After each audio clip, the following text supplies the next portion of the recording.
So you'll be sitting there reading and your attention will flicker away. You'll think about, I don't know, maybe you want to watch Jane the Virgin on Netflix or something like that, or maybe it's time to have a peanut butter sandwich, or you should get the dust bunnies out from underneath the bed, or it's time to go outside and have a cigarette, or maybe it's time for a cup of coffee, or it's like all these subsystems in you that would like something aren't very happy just to sit there while you read this thing that you're actually bored by, and so they pop up and try to take control of your perceptions and your actions nonstop.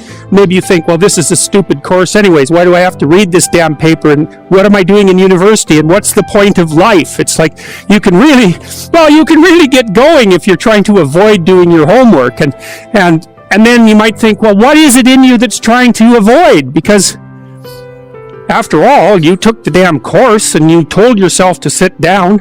Why don't you listen? Well, because you're a mess. That's basically why. You haven't got control over yourself at all. And no more than I have control over this laptop. Okay, so there's the memory function of the unconscious, and there's the dissolutive function. That's an interesting one. The unconscious contains habits, once voluntary, now automatized, and dissociated elements of the personality, which may lead a parasitic existence. That's an interesting one. I would relate that more to procedural memory. So what you've done is practice certain habits, whatever they might be. Let's call them bad habits. And you'd like those things to get under control, but you can't. So maybe when you're speaking, for example, you use like and and you say a lot. And you've practiced that, so you're really good at it. And you'd like to stop it, but you don't get to, because you've built that little machine right into your being, right? It's neurologically wired, and it's not under conscious control. And anything you practice becomes that. It becomes part of you, and that's another element of the unconscious, a different part. And then there's a creative part, which is that, well, you're sitting around and maybe you're trying to write something, or maybe you want to produce a piece of art or a piece of music, or maybe you're just laying in bed dreaming and you have all these weird ideas, and especially in dreams, it's like, where do those things come from? And even more strange, one of the things that's really weird about dreams, and almost impossibly weird, is that you're an observer in the dream. It's like a dream is something that happens to you. Well, you're dreaming it, theoretically, so how is it that you can be an observer? It's almost like you're watching a video game or a movie, but you're producing it, at least in principle, although the psychoanalysts would say, well, no, not exactly. Your ego isn't producing it. Your unconscious is producing it. It's a different thing. It's a different thing. And of course, Jung would say, well, it's deeper than that. The collective unconscious might be producing it. It's in some sense, it isn't you exactly, or it isn't the you that you think of when you think of you. And that's the ego from the Freudian perspective, the you that you identify with. That's the ego. And outside of that is the unconscious, the id. That's more the place of impulses, and you could think about those as the biological subsystems that can derail your thinking, right? And that govern things like hunger and sex and aggression, and your basic instincts is another way of putting it. And it's a reasonable way of thinking about it, because these are subsystems that you share with animals. You share them certainly with mammals. You share most of them with reptiles. You share a lot of them with amphibians, and even going all the way down to crustaceans. There's commonality, for example, in the dominance hierarchy circuits. And so these are very, very old things. Quit running away from the gift. Your gift will make room for you. Stop trying to be something you ain't gifted at. Nobody asked you to go down here and study to be a dentist, and you ain't really good at that. Quit going down to the church trying to sing. You can't sing. Now, just because they let you sing at the church, you're not finna, anybody else finna go with this. Because, come as you are, the Lord loveth a cheerful giver, all that. We don't apply scriptures out here. You come to the Apollo and you can't sing, we got something for your ass up there. Period. Listen to me. All of you have this gift. Identify it. It's the thing that you do the absolute best with the least amount of effort. That's what you should be doing. You're wasting your time pursuing your passion. The Bible does not mention passion. It mentions your gift. What are you gifted at, and do that? Stop tripping. And in the beginning, I took everything, man. I was grinding. I was trying to get here. I took everything. I think that's the part that young people don't get. Like, I talked to a lot of young acts today. I ain't doing that. That didn't pay enough. Did you hear what you said? You said it don't pay enough, but it pays. If you don't take the gig, you're going to get zero. Yeah. Well, no. I want this. They only pay. I said, how much did you want? I wanted $5,000 for the night. How much they offer? $3,500. Yo, dog, what else do you have that you can get somebody to give you $3,500 for the night? Go tell your jokes. Nah, man, they got to pay me what I want. But see, now you're not honing your craft and you're not making money. He said, would you have took it for $3,500? I said, yeah. He said, would you take it for $3,500 now? I said, no. But why would you won't take it now, but you want me to take it? You don't have what I have. Well, what are we talking about? Just inch by inch, anything's a cinch. You got to take steps, man. It's hard to get young people to understand that. I want what you got now. You can't have what I got now. Yeah, I tell my kids all the time, me and my kids, we have this discussion. It take a long time to make a lot of money.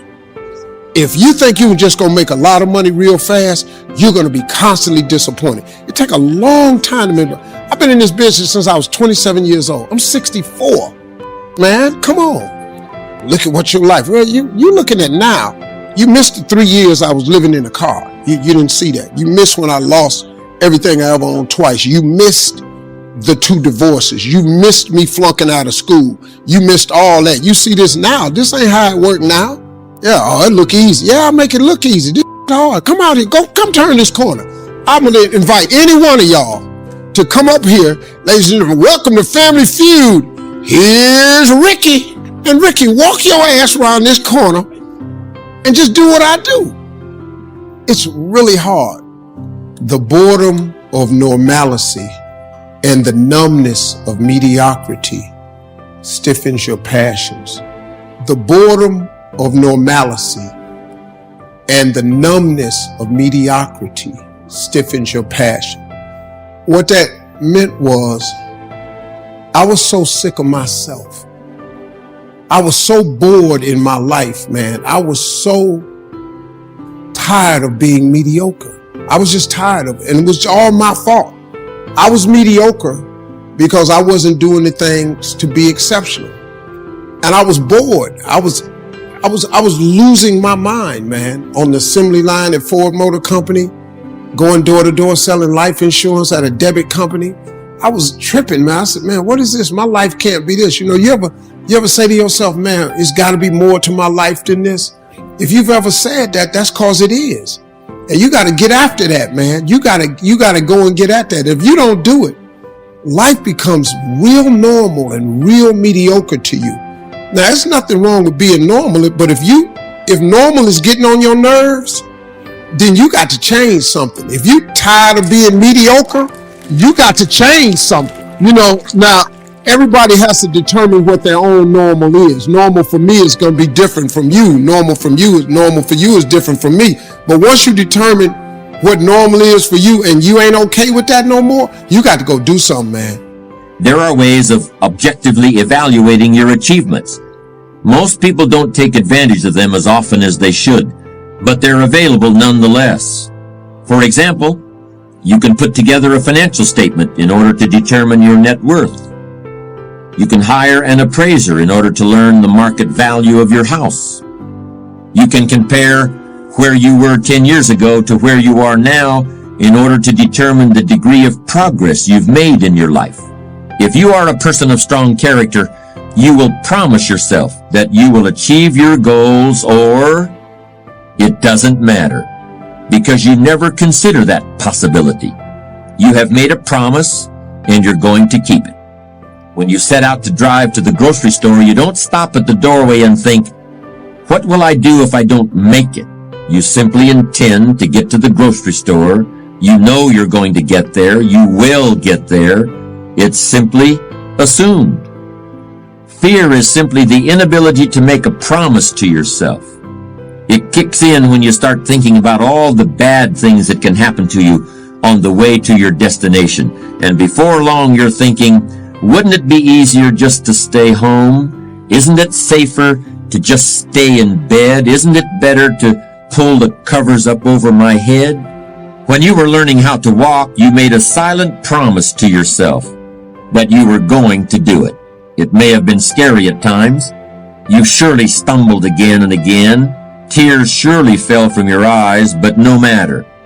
You didn't even think about that. Each time you fell, you forgot about it as soon as you regained your feet, because you had promised yourself you were going to walk across the room. And you did it. How long did it take? Who cares? You did it. Most of us, virtually all of us in fact, need reasons outside of ourselves in order to accomplish anything of significance. We can still be people of strong character, but we need something outside ourselves to help us become as strong as we can be.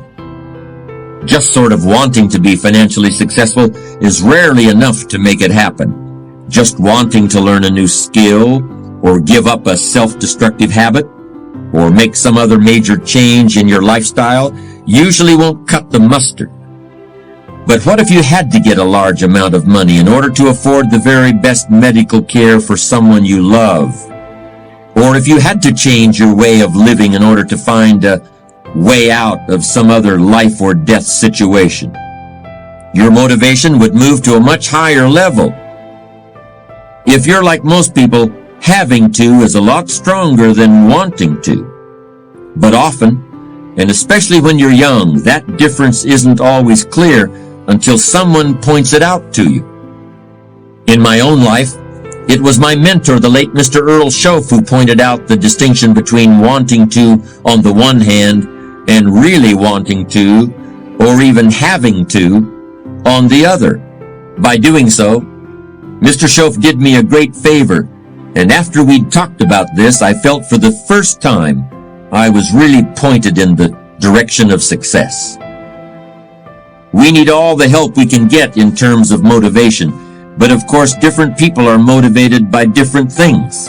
I've read a number of studies on motivation, and the ones I've found most convincing have isolated 4 main factors as the most powerful human motivators. These are the real factors that make people get off their behinds and do things. These are what works when wanting to just isn't enough. These are the true reasons for believing something is worth doing and then for actually doing it. The first great motivator is recognition from peers. Quite simply, recognition from peers is a truly powerful motivating force in any human activity. The second important motivator is recognition from respected experts or authorities. I can tell you that in my own life, this has been an extremely important factor. Mr. Schoaf, whom I mentioned a moment ago, was someone that I respected from the first moment I was introduced to him. And he was also someone whose respect I desperately wanted to earn. Family is the third great motivator, and in many ways, it's really the most powerful. Although the approval of peers and experts may be most important in your career, in your life as a whole, nothing can compare with the importance of your family. A person who can feel that level of emotion for other human beings is truly blessed. The fourth and last achievement motivating factor I want to mention is closely related to the desire to benefit your family. In fact, you could say it's a desire to benefit the whole family of man. Let's call it the impulse toward benevolence, toward sharing your wealth and wisdom with the world. Now, what do we really see? The thing that I immediately notice is that they all involve other people, whether it's peers, mentors, family members, or simply fellow members of the human race. It's ironic, isn't it? In order to be successful, you need this very internal, very personal, very unique thing called strong character. But in order to acquire that innermost quality and set it to work, you need people other than yourself as reasons to believe. Maybe that's not true if you're the toughest man on earth. Maybe then you can do whatever needs to be done just because you set your mind to do it. The thing is, though, there's only one toughest man on earth at any one time, and I'm not the one. A lot of pain in my life, no more than nobody else. I just had a lot. But I learned along the way, everything that's happening to you is God is processing. Every difficult moment you're having, He just processing it. That's all He's doing. Everything you're going through is preparing you for what you ask God for. And if you need to be tough when you get to where you're going, then He gonna toughen you. If you got to be more caring along the way, he gonna let you have some trials come your way that's gonna have to produce that in you. What happened in my life was getting where I've gotten to today and where I'm even headed to, I had to be tough. So he toughened me along the way. I had to learn how to appreciate a lot, so he took everything. To really understand the value of money, I had none. To just appreciate simple things, what I'm gonna eat today, he sent me through a trial of being homeless for 3 years. I lived in a car for 3 years. All of that I was going through, that I was tripping with, that I did not appreciate or understand, I understand it now, because I'm on the other side of them troubles. And I understand what all them troubles was for. And even though I did not understand or appreciate the route he took me on, it was the route I had to go on. See, the route you're on right now is the route you got to take. And it's very uniquely yours. This thing you going through, this just uniquely yours. You just got to understand you ain't the only one. You ain't the only one going through it. Now, in the order that it's going to happen, it's just yours. See, God made us very different. This God we got, God is amazing. You're waiting for God to bring you out while God is waiting for you to invite him in. You have to do like David. Father, thank you that you are with me right here in this valley. I'm not going to live afraid, worried. I may not see a way, but I know you have a way. Instead of just trying to get out of the valley, out of the trouble, out of the fire, if you'll start saying, God, come in. Let me feel your presence in the fire. Show me your greatness in this trouble. Then you'll have a peace that passes understanding, a joy when you could be discouraged, a hope when you should be distraught. In the scripture, 3 Hebrew teenagers wouldn't bow down to the king's golden idol. The king was so furious, he threatened to have them thrown into a fiery furnace. The teenagers said, King, we're not worried. We know our God will deliver us. This made the king even more angry. He had the guards turn up the furnace 7 times hotter than normal. Why did God have the king make the fire even hotter? He wanted it to be a bigger miracle. He wanted the odds to be more against them. The fact is, God could have kept them out of the fire. He's God. He parted Red Seas. He opened blind eyes. Would have been no problem for God to change the king's mind or to help these teenagers escape. But God doesn't deliver us from every fire. Sometimes he'll take you through the fire. The good news is God knows how to make you fireproof. People don't determine your destiny. Bad breaks cannot stop God's plan for your life. Sickness, addictions, unfair situations don't have the final say. Now don't be discouraged because God didn't keep you out of the fire. God doesn't stop every negative situation. He uses adversities to move us into our purpose. We would never know his power if we were never thrown into a fire, so to speak. You wouldn't know he was a healer if you never had an illness. We wouldn't know he could move mountains if we never faced big obstacles.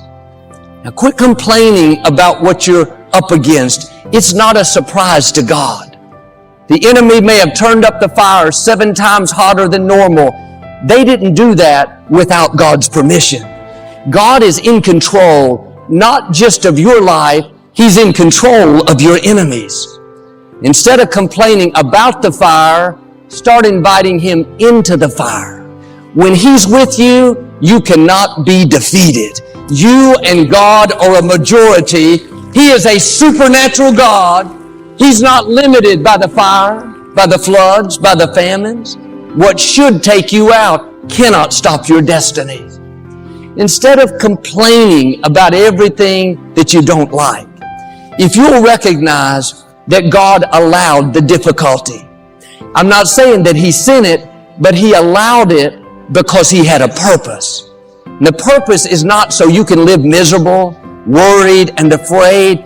His purpose is to show his glory through you. It's so other people can see his power and favor on your life. Without great tests, you won't have a great testimony. Without big battles, we won't see big victories. These teenagers said, "We know our God will deliver us." They made this statement of faith. Then they said something even more powerful. "But even if He doesn't, we're still not going to bow down." That's the kind of people that give the enemy a nervous breakdown. When you can say, "God, this is what I'm believing for. This is what I'm hoping will happen. But God, even if it doesn't work out my way, I'm still going to give you praise. I'm still going to be good to others. I'm still going to show up Sunday and usher. I'm still going to pursue my dreams." That attitude gets God's attention. You're saying, "God, not my will, but let your will be done." But too often, we're putting conditions on God and conditions on our prayer. "God, I'll be happy if my boss moves to the backside of Mars. When you get him out of my life, then I'll have a good attitude." Have you ever thought God may be using that person to do a work in you, to grow you up, to develop your character, to teach you to love those that are not very lovable? Instead of praying, "God, get me out of this situation," I'm asking you to start praying, "God, come into this situation. Help me to have a good attitude. Help me to do the right thing when the wrong thing is happening." It's very powerful when you can say, "God, if my boss never moves, if he's here until I go to heaven, I know you have given me the strength to overcome, the power to be happy in the middle of this difficulty, and I am not going to let this person, this sickness, this injustice steal my joy." Now you're growing. Now you're coming up higher. Because sometimes God is waiting for us to pass the test before He brings us out. The king had the guards tie up the teenagers' hands and feet with cords. They threw them into the furnace. It was so hot that the guards were instantly killed. It looked like this was the end for the teenagers, but people don't have the final say. If it's not your time to go, you're not going to go. Nothing can snatch you out of God's hands. In a little while, the king came to check on them. He looked through the furnace window and was puzzled. He said, "Didn't we throw 3 men in bound? I see 4 men loosed, and one looks like the Son of God." God may not keep you out of every fire, but don't worry, He'll come into the fire with you. He'll help you overcome what looks impossible. That illness should be the end. The medical report said you were done, but like with my mother, God came in the fire with you, and here you are still going strong. That loved one you lost, or that person that walked away, broke your heart. That should have soured your life. But look at you now, still moving forward, doing great things, fulfilling your purpose. How could that be? God came in the fire with you.